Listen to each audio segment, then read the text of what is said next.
En tout cas, Kalamingue. Amen, amen. C'est comme mon anga.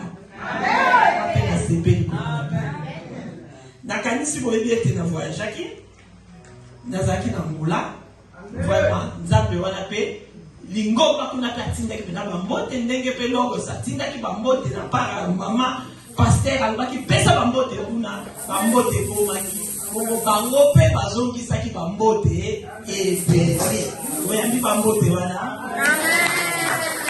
En tout cas, les cas qui pesa, malam makasi. Marqué na puta maki suna condition moko ya papo yanga. ayebaki na kokufa mais nzambe alobi toluka liboso bokonzi ya likolo mukolo wana nateyaki d'église le sango ya matangi donc sango ye papa kufi nga ba programme ici na tracé mais na lukaki kosala oyo eza ya nzambe matangi ezalaki ya part nga na ke na tei première église docteur pasteur su mosusu ya kasenda ye aye kozwa bana ke lisusu kuna nake kocontinue donc nzambe wana apesaki nga makasi et puis nazalaki mpenza teke soki nalemba nateyela donc nateyi mpe nanela teyela napambolaki nzambe wana et puis mokolo ya enterrement donc si balouelaki nga susu sani moko ya monene Celestino eza na oja ye efale na teya sukuna donc mokolo ya enterrement nga nazoteya bien mpo na ngai SDK bayebaki nga bien bayebi ke mwana papa nzuzi vraiment en tout cas nazalaki gâté pour la papa les peine bando sam de la salle qui penda bien obeka nga sœur nga pe mona benga pe frère David donc ce que nous mataka ka ndenge ba problème ba ndako ezala ka kaka ba sœur ba frère oyo ka yeko loba nga na yo lisusu sœur Bea donc abande ko encourager nga alongola nga na nzela mabe nazonga kaka na nzela kito donc ya bana nzambe fasala kibongo kaka mukolo na ye nakuta mapeka na makambo ya nzambe. Sans plus tarder, tokoti na maloba na biso. Toyebi ete toleki na parole ebele vraiment awa ndenge tozaki pe na maison spirituelle et sali pe na pérage na ngola maison wana vraiment donc tobombi yango ka mpona biso moko te mais ekependa monde entier ti sikoyo iloba wana ezoloba makaka former maison spirituelle. Vraiment nzambe akopambola sulongo makasi pamba te ebimelaki nde awa ekeshi kotambola monde c'est bon nzambe anapambola biso te donc il faut apambola biso toza sikoyo na kotanga na oyo ezali exode motangi akotelema biso paso mpe tokotelema na kombo na Yesu tokotanga kaka mokie marge eza ebele mais tokotanga kaka mokie bongo tokokende kaka na limbola tobandi liboso na Exode 2 tozwi 23 si na 25. Exode 2 23 25. Je lis au nom du Seigneur. Amen. Longtemps après, le roi d'Égypte mourut, et les enfants d'Israël guérissaient encore sous la servitude, et poussaient des cris. Ces cris qui leur arrachaient la servitude montèrent jusqu'à Dieu. Dieu entendit leurs gémissements et se souvint de son alliance avec Abraham, Isaac et Jacob. Dieu regarda les enfants d'Israël et il en eut compassion. Parole du Seigneur. Amen. Na 3, na 1, na 5. Exode 3, 1 à 5. Moïse faisait paître les troupeaux de Jéthro, son beau-père, sacrificateur des mendiants, et il mena les troupeaux derrière le désert, et vint à la montagne de Dieu à Horeb. L'ange de l'Église, et il répondit, me voici.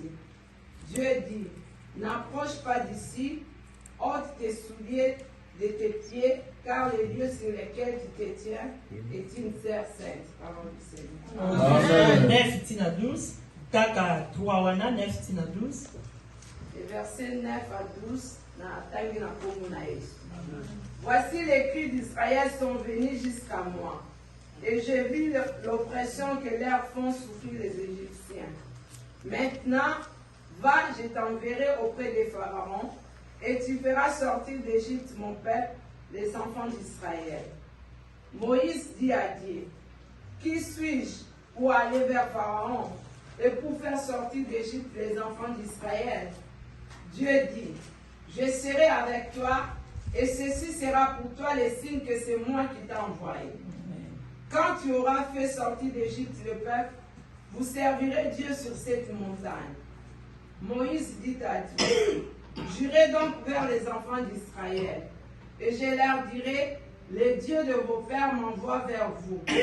Mais s'ils me demandent quel est son nom, que leur répondrai-je? Dieu dit à Moïse, je suis celui qui suis. Et il ajouta, C'est ainsi que tu répondras aux enfants d'Israël. Celui qui s'appelle Je suis m'a envoyé vers vous. Amen. Amen, amen, amen. Vraiment, tu fais des nations à Kombona Yesu, Zambé, à Fambola, ma colonie, c'est télé. Dans un petit verset, Ezebele, mais tu peux n'a aucun limbola, si tu peux marcher dans Souka.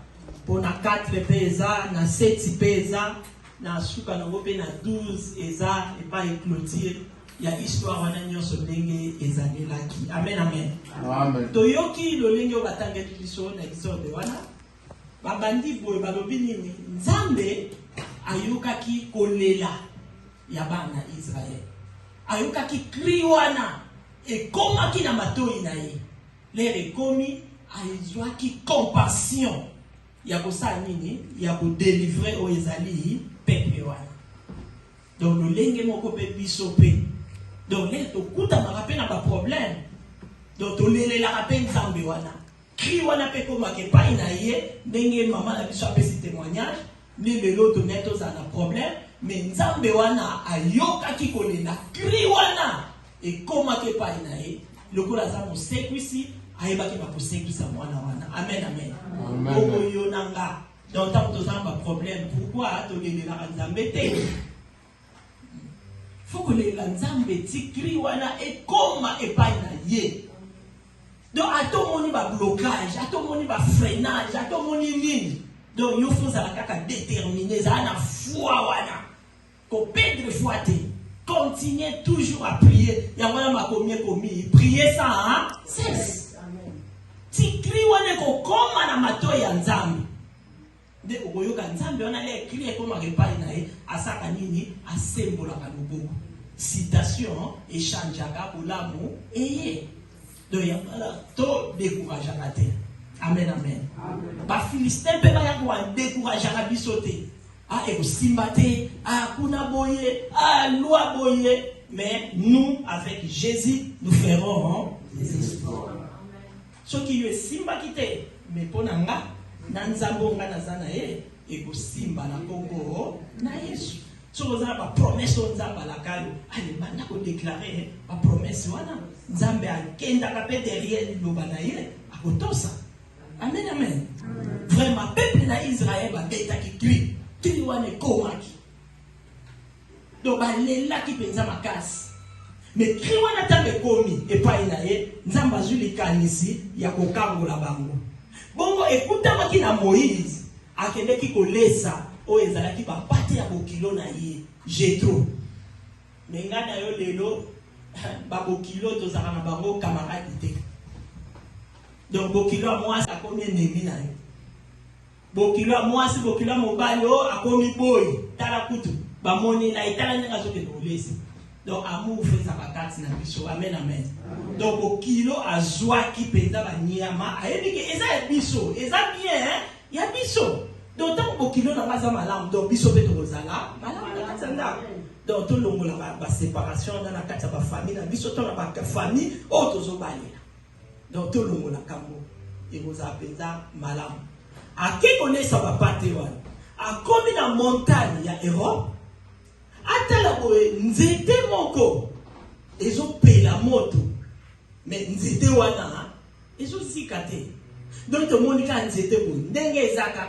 Na makasa na me moto pende zo pe na makasa mais nzete ezo zikate akamwe donc mali boso oya mona na vina ye lolenge moko biso peso ki to mona loko moko étrange ya liboso extraordinaire eza la voiture eza la mwasi kitoko eza mobala kitoko eza loko moko ka kitoko to balora miso to sanini total donc Moïse azotala asuki kana otala te tellement azotala azo comprendre bien te mais alingi penza a comprendre bien au juste eza nini mais biso dans son monika alikam o comprendre beaucoup tout te o yebi kutu ndenge zaidi te o yebi kutu mutuna makolo te ke ka komoni o bandi mais ye a vérifié donc azo poussana pete atala. Donc, na kati ya moto, na moni ya un Dieu na kati ya moto. Amen, amen. Amen. Dieu wana za na kati ya moto le Dieu le fait dévorer. Donc moni Eli tanga belela ki nzambe na biso loba za nzamba moto akitaki mbala moko na facilité. Amen, amen. Amen. La facilité donc nzambe na biso za nzamba moto na bengi le fait dévorer. Oui dit que azopusana. En plus, si on a musika nzambe, et là qu'on voit que ça m'a bon na yo, donc faut pousser l'année. Au côté kati na yé, tant au poussani, ndé au monde appelle nzambe au sani, au sani obikama. Musika na yo, vinanga na passe. Wapio. Donc il faut oser peiner à Massia. Comme ça, comme Massia, on a salé, à salé l'obligard. Donc, à poussani. Dès que je poussana, balamoko, ayoki mongongo, et lobi na kati, ya moto, et bengiye, Moïse. Photo du Sénat, appelle Mingomo et benga la bisu. Amen, amen. Et ça, Mingomo et benga, est-ce que Mongongo et benga, ou Bissena, et ça, ensemble. Mungongo ebenga katango comprendre mbote olukila bango pe lisungi po comprendre mungongo eza ndenge nini ndenge toyoka ki mama pasteur alobi nini balimole la ki ndoto pasa ya nini a comprendre donc eloko soko comprendre te folinga otuna oyeba po o comprendre ozala sir na likamyo ozosala Moïse apusanaki opusana ne kaka azopusana mungongo wana tango ezoloba Moïse. Et sika oyo zoya. Et c'est sika au santo. Et sika oyo bisoto yé na kati logos. Et c'est sika oyo za au santo. Et c'est sika au sotote. Et c'est sika oyo ma complication te. Particulité. Et c'est sika oyo na séparation te. Donc et c'est sika oyo za au santo. Babengi biso ba logos. En plus, liloba kutu et fandikati na biso. Babakisi logos tabernacle. Donc na kati tabernacle kuna bakota na salité. Bakota na salité. Kokota na kati tabernacle, faut la propre. Donc il y a une maison spirituelle qui explique que sur la prophétie écriture, balobaki na Josué akende koloba na mwana Aaron aluka 4 sacrificateurs au bazar saint. Yango esika 8e jour ya circoncision et puis benaka au bazalaka bayokaka mateya wana. Donc balobi esika oyo zoya eza esika ya bosanto. Lomona sandali. Amen, amen. Ngana yo tozapela basapato tolongo. Yebo peut-être azaika na sapato kaka ndekala tika maboyi makolo mibale. Mais ngana yo na yete so tozala kombe de sapato otolongo. Ko finga kati na biso, ko tonga kati na biso, ko yina na kati na biso, parti pris kati na biso. Ngana ningi kaka ngakaka, bamona ngakaka, basusu te, tolingi ko kabola te, égoïsme kati na biso. Tolingi ko ndima na te. Tozana basapato bilo to kolongola kati na biso. Les moyens azaki na dekaka. Ba bilongola sandal. Moïse a kundaki te, alors qui teke na kolongola te, po balobi esika oyo eza esika ya bo santo. Awa na kati ya logos tabernacle, eza esika ya bo santo. Eza esika oyo penza tango bamoni mwana logos, bazomona penza liloba katikati na ye. Et puis liloba wana penza ezomoni penza na misala ya liloba kati na ye. Olie ke tobenga makaba logos a Congo, ale misala kati na biso ezomoni samate. Amen. Tozo sale lokote. Donc to va peut-être toza ba ta réconciliation. Pour to luka to se réconcilier. To luka ete to luka ete toza ba to nani soki donc ba kombo ka bo epesa ma pesa ma. Mais biso faut to sale la kombo na biso. Faut to sale la kombo na biso toza nango. Donc ba moni biso ba zo mona penza bo santu kati na biso. nde penza eko glorifier pe o eza nzambe na biso. Et puis toko benda pe bato ebele bakoya toke ko évangéliser te toke ko teya te mais dès que bamoni biso babi ouais oyo penza logos tabernacle penza oui tala ye tala elobeli na ye tala elateli na ye tala bagisement na ye tala baparole na ye tala baacte na ye tala komititisa na ye tala amour aza na amour. Est-ce que toza ndenge wana? Donc tel na biso tolobela lelo comment tokoyeba ko réparer oeza benere na biso toza na. Amen, amen. Donc mutazami erreur azate même atanga yo nazoloba nazana erreur na ngai to petisa mape ba mabako lele peut-être pe na petisa ba tebele mabako parce que dele pa pe ba petisa mabako donc eza erreur. Berere otozana ngo foto linga to longola berere otozana ngo pas peut-être oui ko former o ezali maison na biso spirituelle. Alors maison wana faut la propre maison wana faut la malamu ti mukolo yesu akoya po to sa ni tokuta banaye ceux qui obandi ka kobebisa maison na biso eroza passe oto tongi oto umeli o penda to zwi tanango et donc on penda kongisi siko penza ebe bakana maboko no moko. Alors tout ça l'effort bateya ki biso pardon bateya ki biso to za la confiance na Nzambe bateya ki biso to se repentir. Mutu aza la confiance na Nzambe ako se repentir, confiance na Nzambe ako pardonner. Yango na lelo yo lilobe yeli biso ke comment tokoki ko réparer les erreurs na biso. Pour ceux qui ont été donc il y a un tobo manakate. Amen, amen. Ce qui peut pas être au sungayo, au monde a peut-être rien d'ailleurs au sungaya mon nini, yenda yenda. Bisoto za la bongo, t'es pas maté to za bana ya logos. Donc ni nata ba mon erreur aye ko yebisayo. Ah c'est talo salaki bo. Ah frère, au monde ngo salaki bo, monde ngo lobaki bo, monde ngo salaki bo. Ezalaki bien de to za na mutema wana ya kuyoka, mutema wana pe ya kubungisa. Kwamba tingana yoka bato kosunga. Soki ngalo to sunga te to ke sunga na wapi? Kiloko sikro monza wakati na biso. To longola. Basandali to za na yango. C'est-à-dire ma bero ebiso to za na. Je vais te demander pardon. Te demander pardon sincèrement parce que je ne suis pas un bon mari pour ma femme. Seigneur, pardonne-moi parce que j'ai eu à tromper ma femme. Avec sa meilleure amie Prudence, Seigneur, je te demande pardon. Aie pitié de moi. Donne la force aussi à ma femme, là où elle se trouve actuellement, de pouvoir me pardonner. Seigneur Dieu, je ne suis pas juste. Tu me vois là, je ne suis pas juste, je ne suis pas saint. Donne la force à ma femme. Même avec sa meilleure amie, Seigneur Dieu, la coiffeuse, j'ai réussi à la tromper.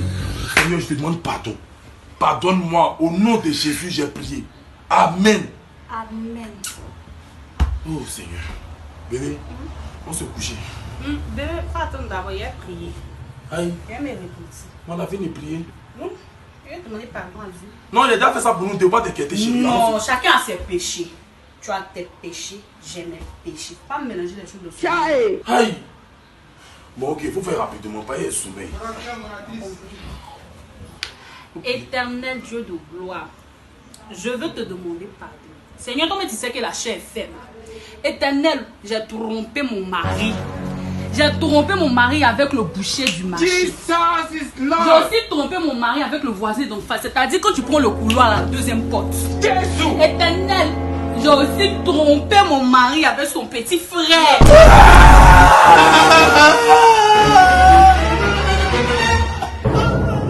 Bébé, y'a quoi?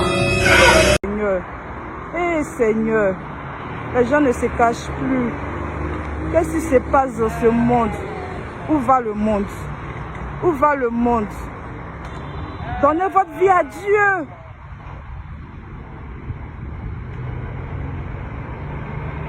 Seigneur. Seigneur.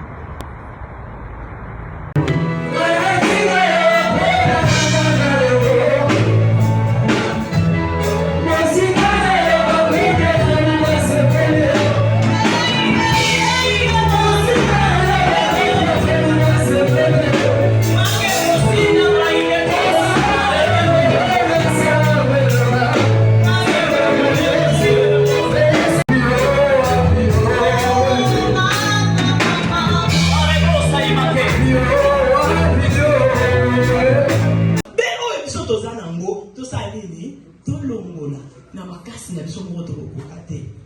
Mais tant que yo ligne longwa, ekolongwa. Tolela te, est-ce que tolela kaka que Nzambe pesanga libala, pesanga bala, pesanga mabota, yango atolelea. Bon, ebisala bana na bolam. Te apôtre Paul alela ki quand même. Abi malamu ngana zoninga kosala, nazo pokosala te. Mais mabeka ko ngana boyaka, yango nazo sala. Nani akodélivrer nga na libulu ya kufa. Yango na pe photo lela pe bongo. Babi na biso to pardonner. Babi na biso to za na confiance na Nzambe. Babi na biso to se repentir. Lelo babi na biso to yeba nene nini to ko réparer. Beka na biso. Lilo bezo kwe. Loko sa zo kokisa liloba na ye. Est-ce que na kati liloba mo to so sala? To sa nango eza kati na biso. Ou bien komba pa maka to zo benga makanoko. Eza point d'interrogation. Mais tout le monde, le point d'interrogation, tout ça, les autres changer. Dès que vous en avez.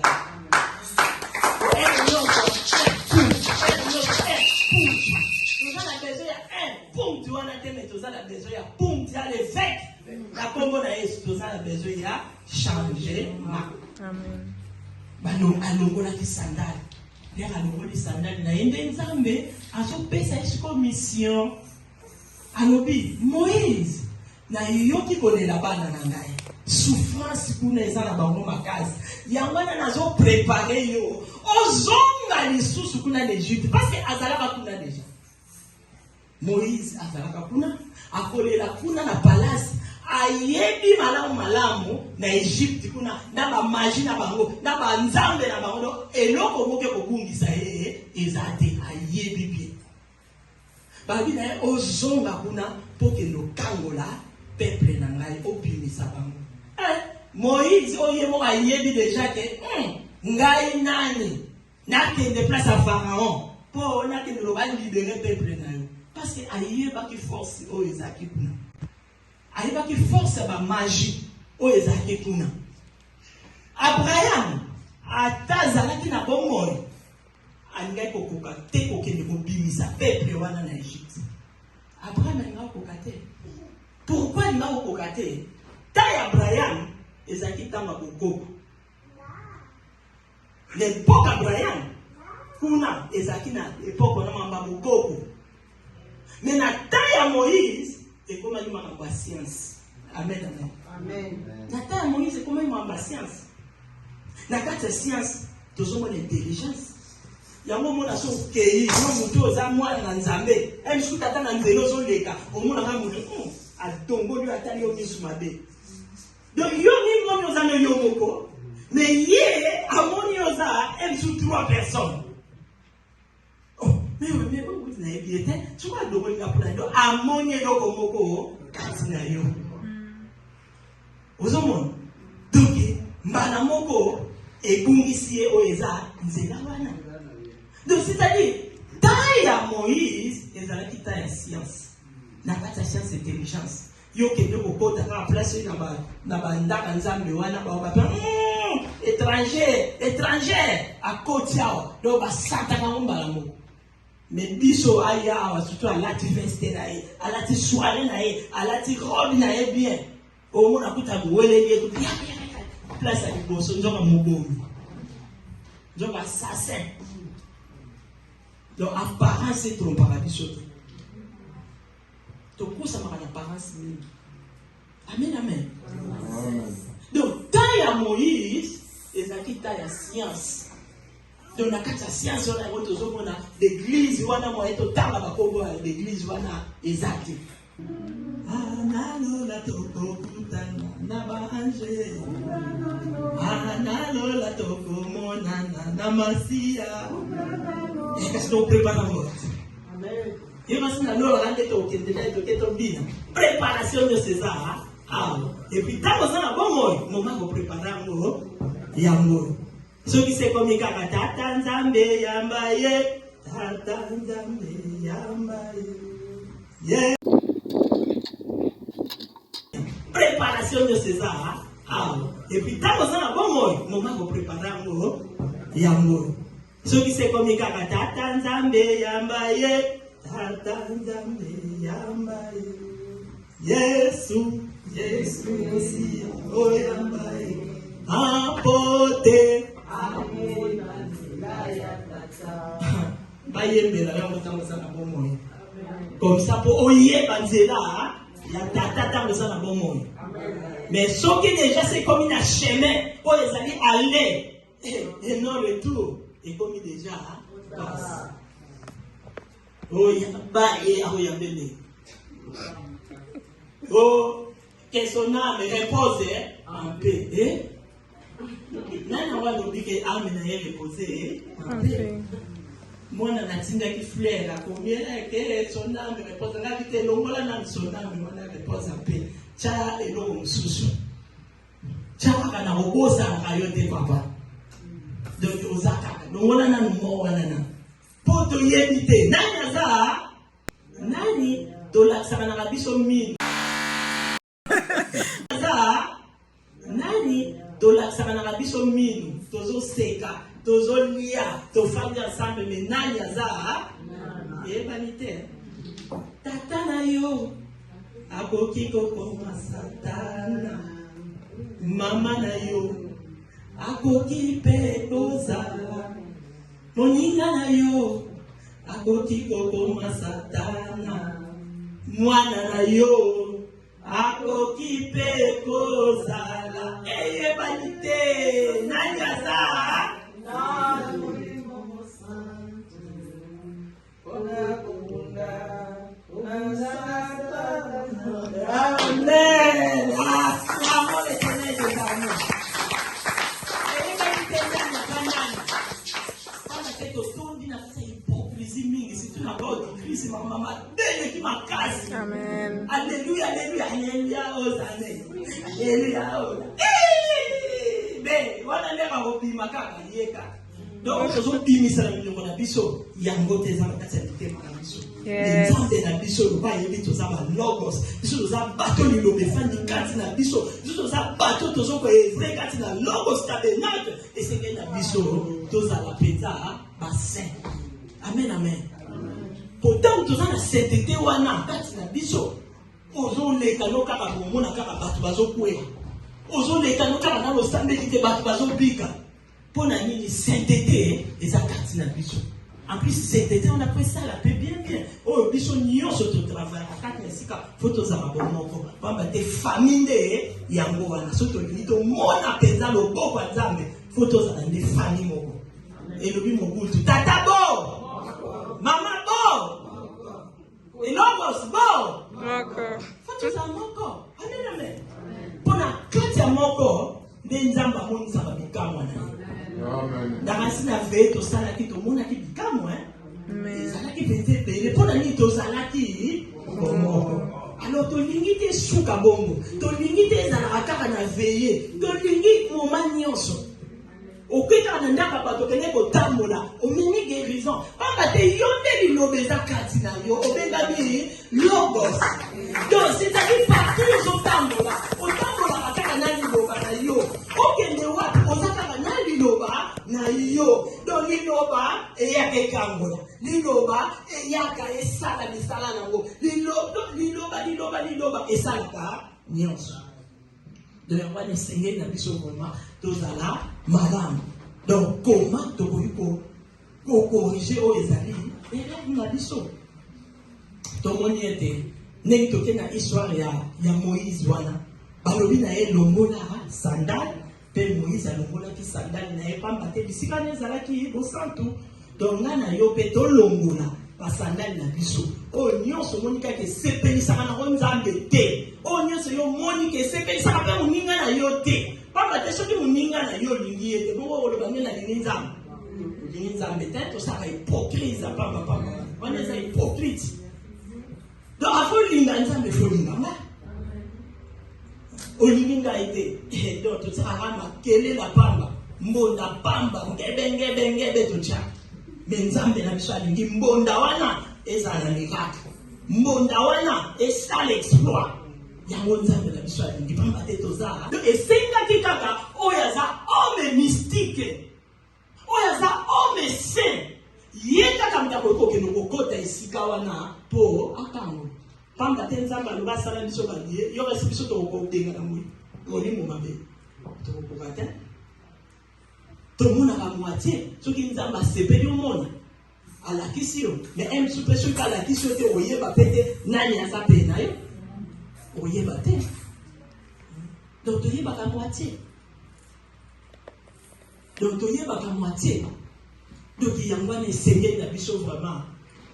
Toyeba ke ta ya Moïse ezaki ta ya science. Ta ya oyo Abraham et porti na bango ezaki mabango koko. Ya mwana na koko na science e robala na te. Kutu bango kende kutu na koko ba kandi bango disu bien bien. Donc yango esengaki kaka mutu oyo aza homme Dieu. Oyo aza na Saint-Esprit. Ye kaka mfake de ko libérer. Omoni yango na bapesa kaka oyo aza nango. Pourquoi pas le gars pas tout mais pourquoi pas Jacques à Moïse? Parce qu'il y a Sanda qui kuna, il y a yebi makamba kuna nyeza. Apuna qui est Moïse yaka. Ok le kangola. Moïse a l'obété. Nganani. N'a que des places à Pharaon. Pas matin ayebi force à magie yakuna. Yamwana le pas nzambe bongo ngana kokokate. Nzambe alobaki na sali yo nzambe liboso ya Pharaon. Donc Nzamba kamati qui s'entêtait na ye qui bon Nzambe na ye a koti sa ki ngona kati ya Moïse. Donc on Moïse a connu en Égypte a joloba na Pharaon. Nzamba lobi tika bana na ye ba kende po ba kende ko servir ye. Pharaon a dit Nzambe nani wa. Nana ni kutu Nzambe mswazata. Nzambo ya biso nde ye mutazali wa ya Égyptiens. Yo Nzambe nini olingo prendre là. Na utika bangote. Moïse a répété les choses abina utika bangote. Abina ko lakisa osikoyo nga naza Nzambe na yo. Po Nzambe alobi na ye. Atuna kiye Moïse osana nini na maboko. Abaki naza na nzete. Abizwa nzete na yo beta. Abeti ebimisi nyoka. Siko abanga kipeye moko Nzamba di kanga na msimba na mukila donc wana za mukila pamba o elengi sala biso nde toza bitu toza mukila tanto banga ba mukila wana te abisimba na mukila donc le asimbe ka na mukila mbala moko esombi lisusu nzete alobi na koti sa loboko na yo na tolo na yo azu loboko akotisi na tolo abimisa loboko ekomi nyoto na lèvre alobi zongisa lisusu azongisi lèvre esi abi basigne nga na pesi yo oyo komema place ya Pharaon yango wana. Amen amen. Amen. Pharaon lèvre bakomi place na ye tika peuple habite na yebi Nzambe mosusu te. Nzambe na biso kaka toyebi ya mabela ya Égyptien yozo ya susu na Nzambe ni oyo biso déjà za puissant. Moïse a dit ngai zela ngai mbe naza Nzambe pai na yo. Asali makambo na ye wana azwi nzeta beti nyoka bimi yepe Pharaon yeba bengi ye bato ba magicien yepe abeti ya bango ba nyoka babimi magie ya malati acclamons l'Éternel des magie ya wana ba bien-aimé. Donc dans ya Moïse exact ya science wana ta ya makambo ba magie magie ya wana Moïse asali bango pe ba yepe basali mais oya biso lokola za le plus puissant oya biso lokola za Nzamba banza asa seigneur des seigneurs asa le roi des rois asa le plus puissant nana ko kokana na ye ba ko kala qualité akotaka kate akotaka akotaka makate omele yeka oya za le yeka oya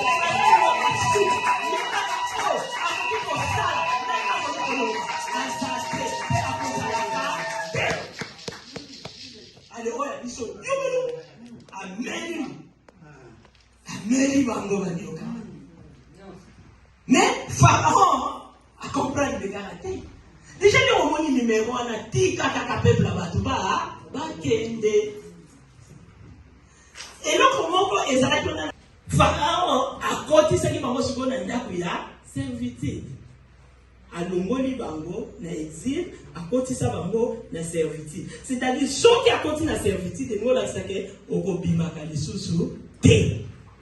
Donc yo otikali kaka ale o nyonso bakanga biso na servitude bazala ya ba famille bazala ya ba wapi ale to pini na tomba na Yesu servitude ya malade servitude ya local ya freinage to pini na kata ba servitude wana eloko moko te mokanga biso amen amba te toza bana le roi des rois. Il y a comme ça côté ça va mon ami ça servitude. De yango zomona azoyeba te. Donc si bazo bana eke ti ka peuple la ke de kokumisa liloba e comme lié mais aza ko tshabo kate. Wona za liloba ya liloba nzambe. Donc ndenge Jacques Kalobi liboso na ebande les alaki liloba. Oyo Moïse abate ko loba na ezande liloba ya nzambe ti ka peuple akendele kokumisa ngai. Alingi te. Amoni ne peut pas play wana akipe karate. Si ma ebeti ebenya na next play mobimba ebele ba magoro doye ba ninyo ba oyo kipumupu ba kipumupu ba kikwanga nzala ceux qui va grenouiller nyonso ba beti na sorte nyonso Pharaon azo comprendre kaka erreur na yete. Moïse a bétam zete na mai. Fait venir mai nyonso ekoma makila. Babiti na ba mai ezaki na kati ya ndako. Ekomi nyonso makila. Peuple wana 3 jours mobimba. Donc baza na mai ya komela te, mai ya kolambela te, nyonso makila na makila. Mais Pharaon azo comprendre kaka erreur na ye te. Asimbi kaka peuple wana. Il fallait sosola. Aïe, parce que peuple on a simbi baza yangate. Mais il y a comprendre que kakate. Yangana oyo nyo sa télé de la biso kaka. A téléma. Alobi ke o yende Goliath. A téléma biso le ba Goliath nyo so ko kwe na kombo na Yesu Christ. Pharaon nyo fallait c'est noir de mer rouge. Au nom puissant de Jésus-Christ de Nazareth. Lâchez Banazambe maintenant. Lâchez Onyo Soyo Kanga. Eza la santé, eza la mambala, eza la bozui. Nyoso Yo Kanga. Promotion, élévation. Allez, épima. Ononde.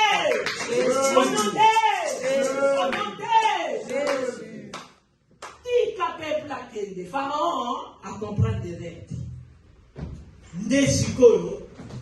Nzamba lobi azela ngala kudansenge ye azara nzambe nde ayikocha ya ba première ne wana basa nini fo bakufa pona nini aponeka ba première ne pamba te bana oya kanga ya Israël basa bana liboso ya nzambe aponaki bango na propre volonté na ye basa ba premier fils ya nzambe oya kanga ya mwana pe nzambe colère wana ne ba kangi ba première ne na ye abi ngai pe nazo foma ba première ne nyonso wana donc bana na ba tutina ba nyama nyonso première na koboma bango nde lere likambo wana ekokoma place ya Pharaon baliboso na bayebisi Moïse asala kaka ndenge toyebi histoire ya Egypte wana baboma nyama bacha bamakila na baleton wana nyonso na sito yebi baporte mbala moko ange ya mort ndenge bade koleka epai nyonso ya monaki makila akokoma te bayebi ke oyo baza ya ngai mais biso ata oyebi ke naza ya yo ata oyebi ke oza ya nga mais biso ezaka ya awa donc eza te kati na biso to ya yo aza peza ya yo ya solo faut manifester amen.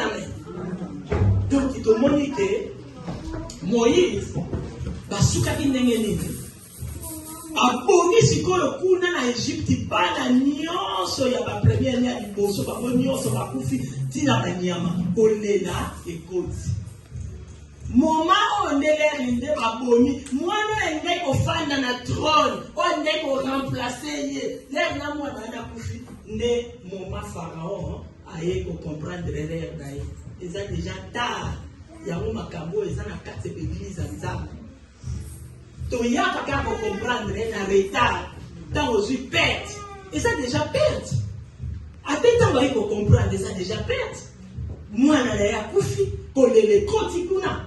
Et de la neuf wana nyonso le kaki ya ba play wana donc elobeli elo a changé tout changé kaka kami kana rêve na ye. La 10e play wana ya bana ba kufi des places à éco changer mais ils ont déjà tard. Il y a un makambo biso ba nzambe tozana ngo. Tu vas ko changer aller tout le monde déjà échec. Tu vas ko changer aller tout le monde déjà pas problème et comme belé. Allez tout le monde changer et ça tard. Dans la plutôt Zaché. Toyebi so azaché bien. Zaché tant liloba et kota ki kati na ndaku na ye. C'est-à-dire liloba wana c'est Jésus oyo akota ki na kati na ndaku na ye. Yesu yende liloba. Balumi liloba et kota ki na kati na ndaku wana. Tant que koti na kati na ndaku na ye. Zaché alobi ke na kozongisa. Ce qui n'a pas que l'homme moko nga na kozongisa 4. Liloba yangwana réparation yangwana à comprendre à monique non faut à réparer des règles oye azana ngo alumina ko zongisa mais biso to zongisa atin oye ka osenga pardon limbisana mais oyo salaki oyo bombaki oyo kamaki olobi amote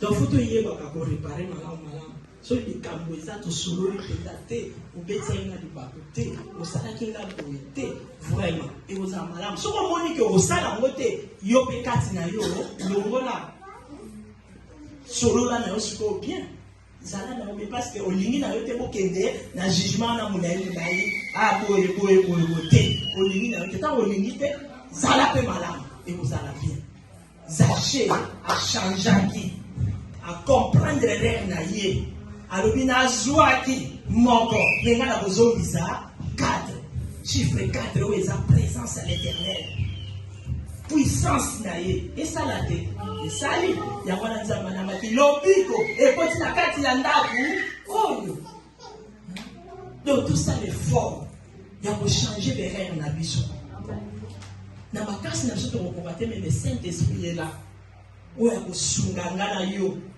afin que les rêves wana elonga kati na biso. Même Adam ayeba ki pe rêve na été.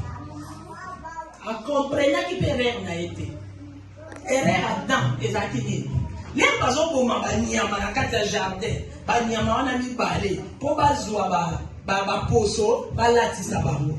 Na moment il fallait temps à comprendre que mais banyama bazo koma, bango basali eloko te. Biso même tu te bien mouvement. Il fallait attendre comprendre le père Naï, mais attendre comprendre que père Naï.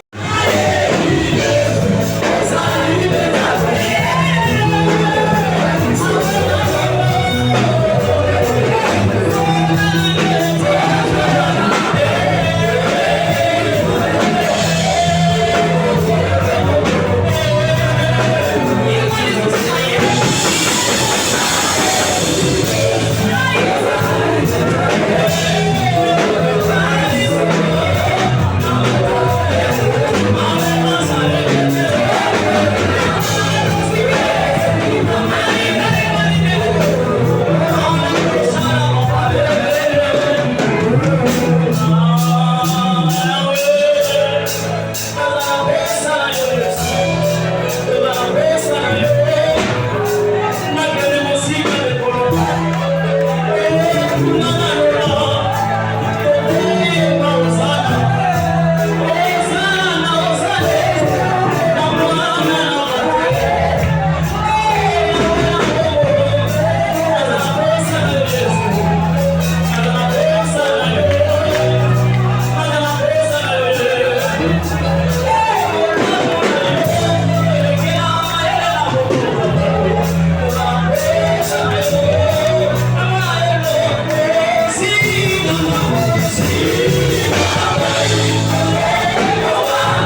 gloire ma sanjola ma ozamalam. Salabiso ngolu papa. To mérité te me salabiso faveur. Saint-Esprit tambouisa biso to tambola na crainte na yo. Afin que to koma na destinée na biso bongisela ki biso. Kembo gloire honneur to kozongi sabe pa ina yo. Tambouisa biso. Saint-Esprit boyisa biso na mabe. Zinga biso na makila. Marche na biso nyonso to kabi na maboko na yo. Ya corps di Christ mobimba to kabi na maboko na yo. Ser Saint-Esprit yo tambouisa biso. Ozwa contrôle la bomo ya moko na moko. Kombo no ekumbama esanjolama. Na kombo eleki likolo na bakombo nyonso. Oyo ponaki biso po toza shwa na yo. Batela biso. Na kombo na Yesu. Amen.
Merci na semaine obandi biso nango pe na tombeli biso poso kitoko na kombo na Yesu. Amen.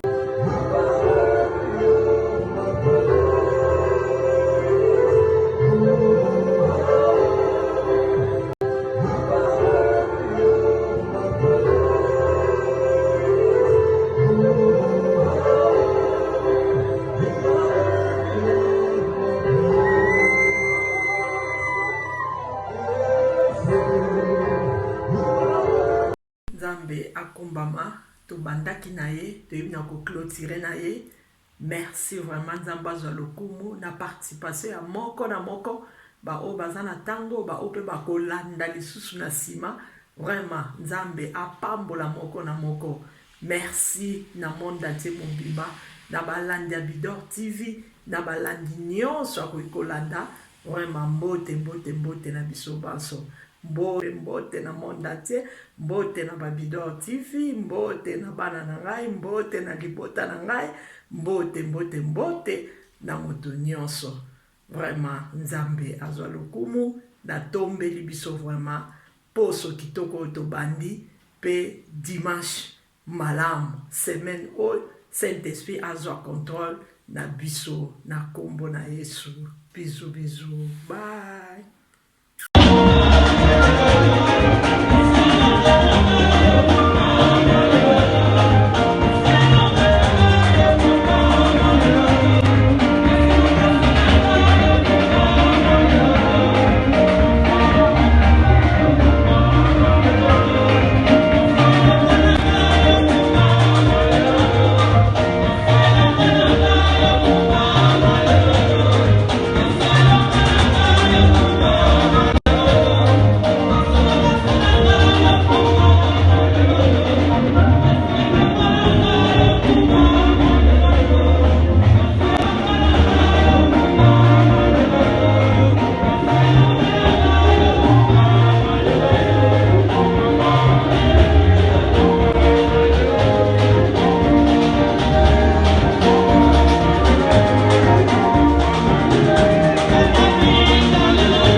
mokili tozolia tozosepela tokanisa mpe lobi okosuka wapi tolie tozosepela tozomela vraiment nzambe asunga biso.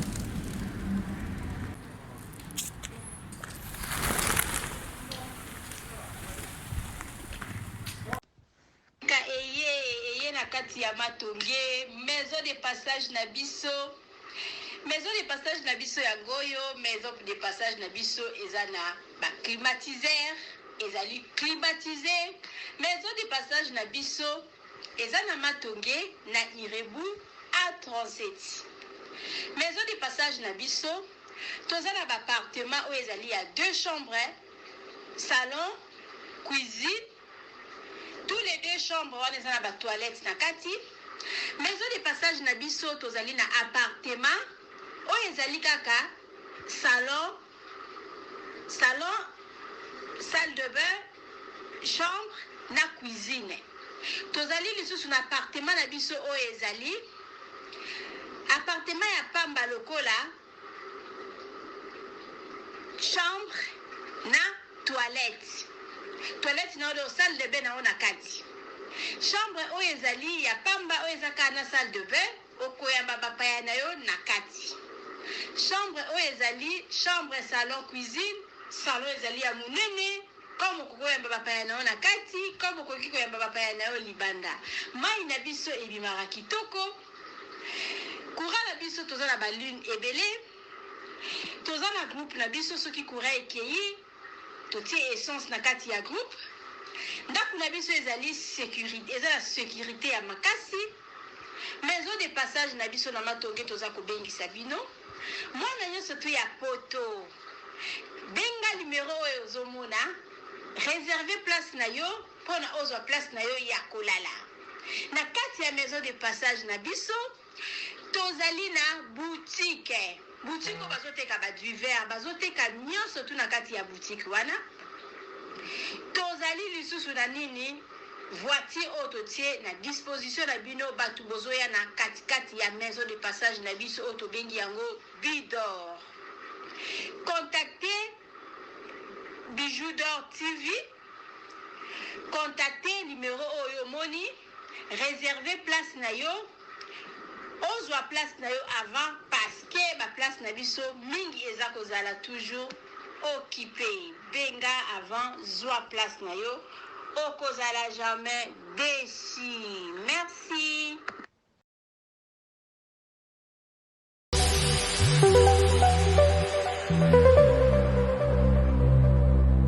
Obisonyo sona bilore boutique tokotana bisoto lata voyant simba mbogartala hey ezali na ndenge na yo mwani balobi tokota lelo obisonyo sona bilore boutique tokotana bisoto lata voyant simba mbogartala ayezali na ndenge na yo mwani